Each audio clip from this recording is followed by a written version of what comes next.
7h43, l'édito politique avec vous, Amine El-Khatmi. Bonjour Amine El-Khatmi. Bonjour Patrick, bonjour à tous. Je rappelle que vous êtes l'ancien cofondateur du Printemps républicain. Alors ce matin, vous souhaitez nous parler du projet de loi sur la fin de vie qui est discuté en ce moment au Parlement. Oui, c'est le projet de loi relatif à l'accompagnement des malades et de la fin de vie, dont les débats ont commencé effectivement hier au sein de la commission spéciale composée de 71 députés à l'Assemblée nationale. Alors, pour rappel, le volet le plus sensible du texte instaure la possibilité pour certains patients de demander à un médecin d'être aidé à se suicider via une substance létale qu'ils s'administreraient soit eux-mêmes, soit qu'un tiers pourrait leur administrer s'ils ne peuvent pas le faire. Certains députés veulent élargir le texte et ses possibilités, et d'autres, plutôt à la droite de l'hémicycle, veulent le restreindre. C'est d'ailleurs tout l'enjeu des débats qui ont commencé donc hier. Oui, et Amine, ce qui vous frappe dans ces débats, c'est l'opinion tranchée qu'ont certains sur ces sujets.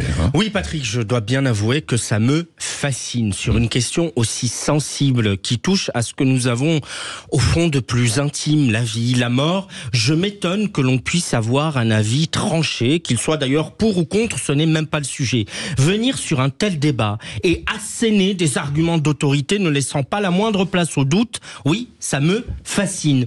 Moi, je dois bien avouer que j'ai mis du temps à me faire une position et m'apprêtant à vous la livrer, je dois bien avouer que le doute m'assaille encore et que je comprends et respecte parfaitement la position inverse. Mais enfin, je fais partie de ceux qui pensent que choisir sa fin doit pouvoir être une liberté ultime, sa liberté ultime. On peut aimer la vie, avoir grand respect pour elle et considérer parfois que dans certaines circonstances bien précises, elle n'a plus vraiment de sens.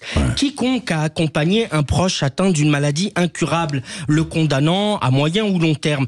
Quiconque, et ce fut mon cas, a vu un parent s'enfoncer dans l'épouvantable maladie de Charcot qui prive de la mobilité puis de la parole et condamne le malade à être tributaire d'un tiers pour ses moindres faits et gestes.